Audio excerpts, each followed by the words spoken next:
Ok, imaginez, vous prenez quelques couples de souris saines, vous les mettez dans un enclos avec un accès illimité à de la bouffe, de l'eau, etc.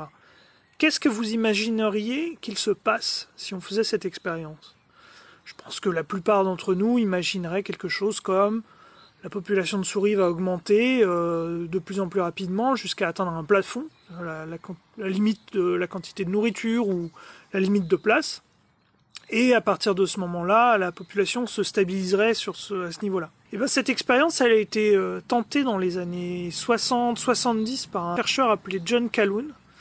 Et le résultat, c'est pas du tout ce à quoi on pourrait s'attendre. Dr. Calhoun used white mice to study population growth and its effects on individual behavior. In this 16-cell mouse habitat, utopian conditions of nutrition, comfort, and housing were provided for a potential population of over 3,000 mice. Alors effectivement, au début, la population augmente, explose, mais elle atteint un plafond bien avant d'arriver à la limite de nourriture. En réalité, ce qui se passe, c'est qu'à mesure que la population et la densité de population augmentent, la compétition entre les souris devient de plus en plus féroce. Violence became prevalent. Excess males strived for acceptance, were rejected, and withdrew. Huddling together, they would exhibit brief flurries of violence among themselves. Jusqu'à ce qu'on observe des phénomènes extrêmement violents, par exemple du cannibalisme entre souris, alors que la nourriture ne manque pas. Et parallèlement, à mesure que la compétition augmente, se crée un nouveau profil psychologique chez les souris, ce que John Calhoun appelle les belles souris, c'est-à-dire des souris qui refusent totalement de participer à la compétition, qui abandonnent simplement, et du coup qui passent leur temps à se nettoyer, à prendre soin d'elles, mais dans le même temps, comme elles n'ont plus aucune interaction avec les autres souris, elles manquent de stimulus intellectuel, et du coup ce sont des souris qui sont stupides, quoi. Other young mice growing into adulthood exhibited an even different type of behavior. Dr. Calhoun called these individuals the beautiful ones. Their time was devoted solely to grooming, eating, and sleeping. They never involved themselves with others, engaged in sex, nor would they fight. All appeared as a beautiful exhibit of the species, with keen, alert eyes and a healthy, well-kept body.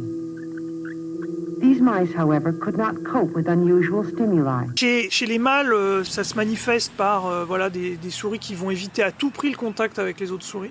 C'est-à-dire qu'ils cessent totalement de se reproduire. Pour les souris femelles, ça donne des individus qui soit n'ont plus du tout de petits non plus, soit quand elles en ont, elles arrêtent tout simplement de s'en occuper.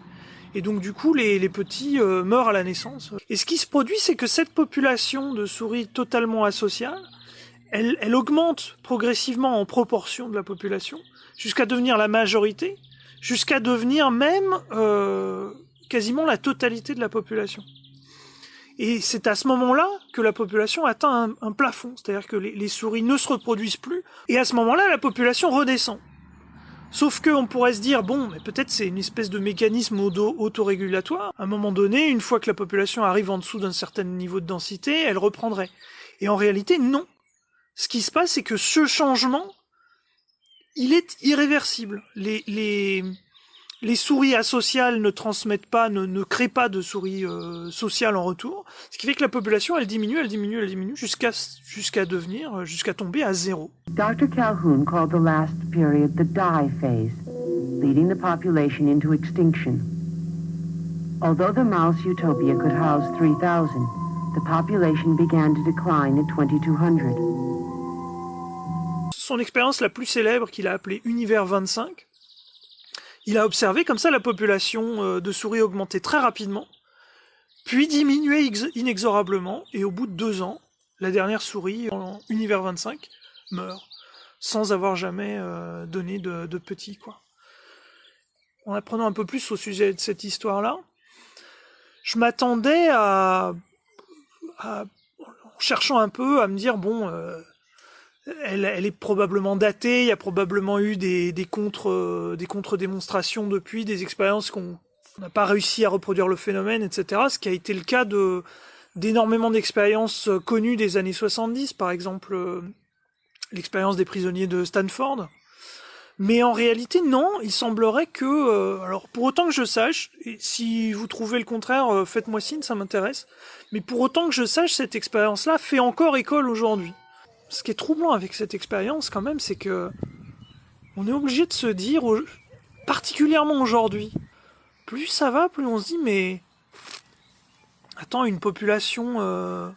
une part de la population de plus en plus croissante qui refuse totalement, qui en peut plus de la compétition et qui finit par la refuser totalement et à se soustraire complètement de la société, ça commence à me dire quelque chose, ça, quand même.